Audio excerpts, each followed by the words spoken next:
Hi and welcome to Outdoors with Richard, and thank you for joining me for this video. So today we're going to take a closer look at the Hilleberg Unna.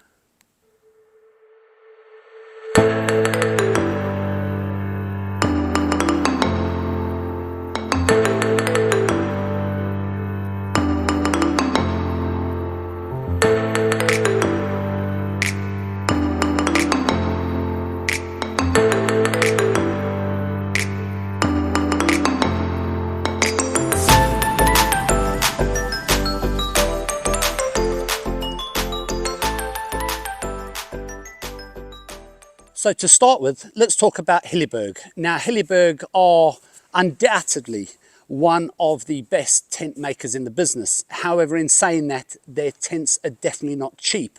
This Hilleberg Unna here in the UK cost me £819.99, so definitely not cheap. I also hasten to add that that does not include the footprint.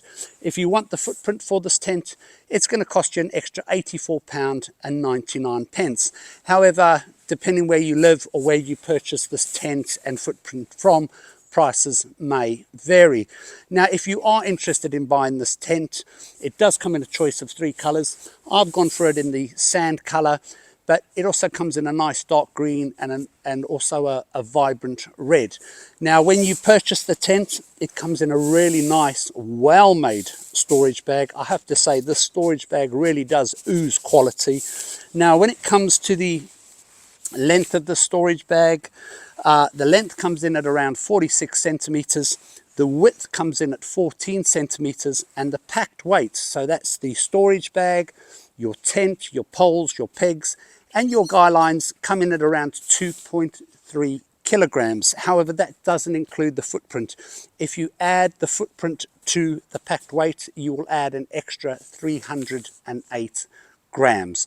Right, let's take a closer look at this tent. Before we have a closer look at this tent, a word on the pitching of this tent. I'm not going to show you how to pitch this tent.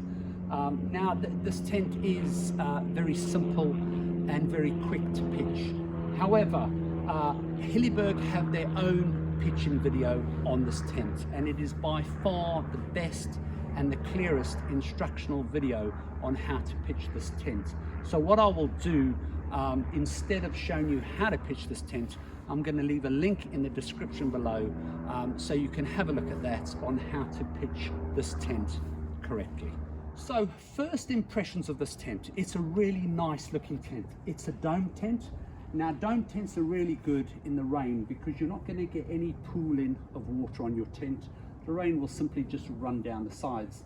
Dome tents are also good for snow loading, so the snow will simply just slide down the tent. Now, this tent is a high-sided tent, and some people will say, oh, but high-sided tents, it catches the wind, and that is true. But don't forget, this is a true 4-season tent, and if you set this tent up correctly, this tent will cope with more wind speed than most people will actually go out and camp in. However, if you are going somewhere where the wind is going to be particularly nasty, you could double pole this tent by getting a second set of the DAC 9mm poles, or you could simply upgrade to the DAC 10mm pole, as well as upgrade your ground pegs and your guideline pegs. Other than that, this tent, I can assure you, is more than capable. Right, let's have a look at the outer fabric. Now, when it comes to the outer fabric, this is made out of a Curlon 1200, and it has a 12 kilogram tear resistance, so super strong. Also, the Curlon 1200 is a 30 denier high tenacity ripstop nylon with a hydrostatic head rating of 5,000, so you know, super waterproof. Also, what makes this outer fabric so waterproof is that it has been silicone coated 3 times, twice on the outside and 1 on the inside. And apart from helping it with the waterproofing, it also helps protect it against the other elements, i.e. UV rays. Now, when it comes to the internal tent fabric, This is made out of a 30 denier ripstop nylon, and it goes all the way around, and that's what makes it a true 4-season tent. Now when we come to the bathtub style floor, this is made out of a 70 denier nylon. It has been triple coated with a polyurethane coating, which makes this bathtub floor highly puncture and abrasion resistance. It also has a super impressive 15,000 millimeter hydrostatic head rating. Okay, let's take a look at the inside of the tent and what space you get. Now this is a real generous size one-person tent. The size comes in as follows. The length of the tent comes in at 230 centimeters. The width comes in at 110 centimeters, and the height comes in at 100 centimeters. Right, I'm going to get in the tent because I want to show you the height of this tent. Now I'm 6'2". I've actually got a baseball cap on here, as you can see, and my head is not touching the top of this tent. Now whether I'm sat on the floor of this tent or on a 4-season sleep system, my head is not touching the ceiling of this tent. I also know someone who's 6'3", and whether they sat on the floor of this tent or on a 4-season sleep system, their head doesn't touch the ceiling of this tent. So if you're under 6'3", you're going to have plenty of room. Now looking on the inside of the tent, come a little bit closer and I'll show you. You have a little nylon loop at the top where you could put a camping lamp, but also, and I don't know if you'll see all of them, there's 1, 2, 3, 4 more little nylon loops, and those you could thread a little bit of string through, just so you could hang a few things on if you wanted. Now in the corner here you do have a storage pocket. It is ultimately to put the inner door in. However, when you are in the tent and you do the inner door up, this then becomes available, and so you do have a storage pocket for putting anything you need in. Right, I'm going to show you the mesh window on the inside of the tent, just to show you how that works and what that looks like. So to gain access to your mesh window, you've got 2 zips at the top. You just open those up fully, and there you have it. You have a really nice, decent sized mesh window, which is going to give you a nice bit of airflow. Now, the piece of material that's dropped down can be rolled up. I'm not going to do it fully now, and it can be toggled up out your way. You can, however, go one better, open the next zip, which will drop down the actual mesh window, and that's going to give you a nice unrestricted view with maximum ventilation. Now the mesh window that's just dropped down can be rolled together with the first bit of fabric that dropped down, and they both can be toggled up together out your way. So when you buy this tent, it's not classed as actually having a vestibule.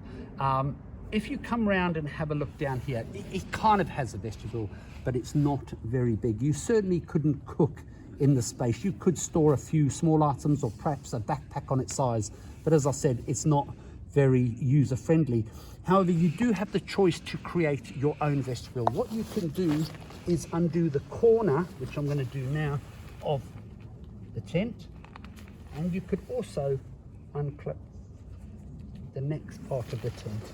And what you could do is actually just pull this right back and create a little vestibule to give you some room to cook or do what you need to do. But as I said, you know, that's the best way of creating a little vestibule. Alternatively, what you could do is just put a tarp over the top of the tent, and that's going to give you as much room as you need to cook under or whatever you want him to do. Right, let's talk about the inner and the outer door. Now, when it comes to the inner door, it has 2 zips. It's got a zip for the top and it's got a zip for the bottom. So it makes opening up this inner door super, super easy. I much prefer the 2 zips instead of one where you have to chase it all the way around to either open or close the inner door. Now, a word on the zips with this tent. All the zips on this tent are made by YKK.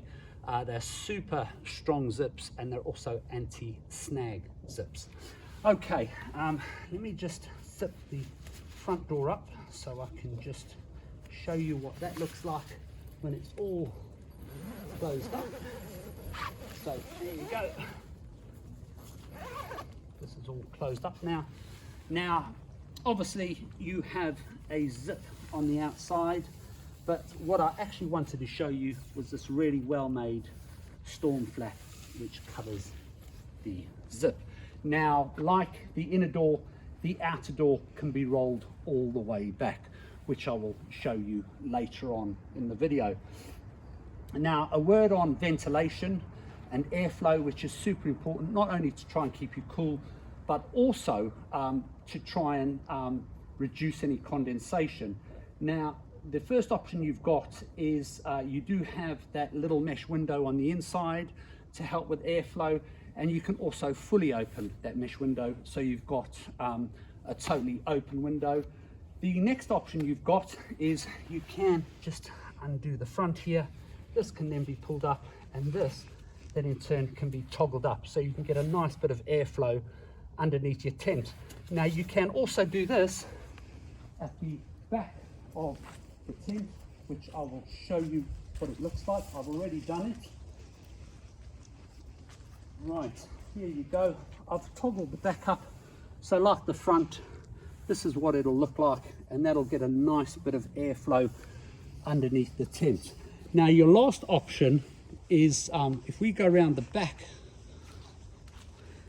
well, back to the front of the tent, I should say.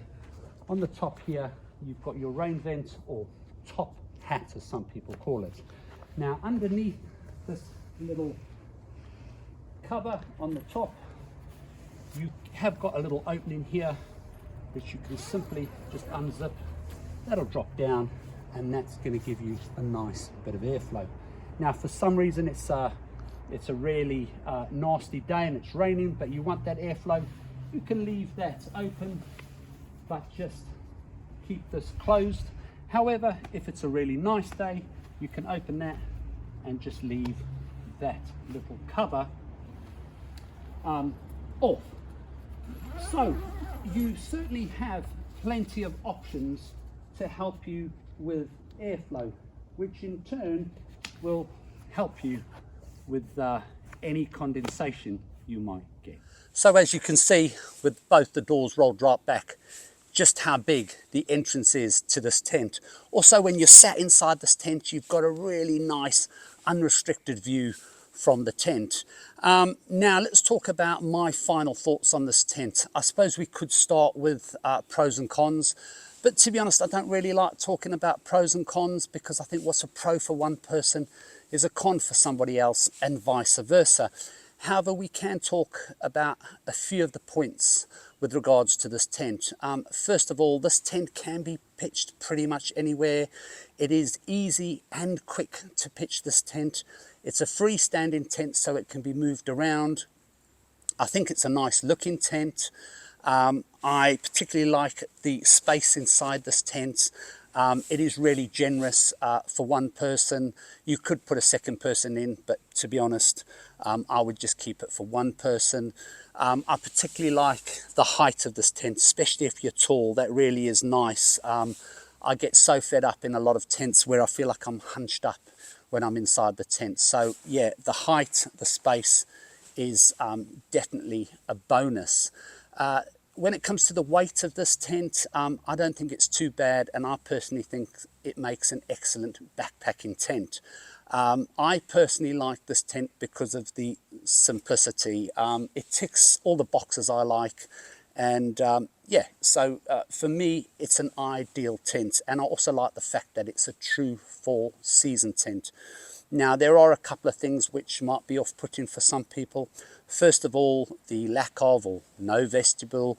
That could be a bit of a deal breaker for some people. For me, it's not an issue, because you can create a little bit of a vestibule just by unclipping the corner of the tent and moving it back a little bit.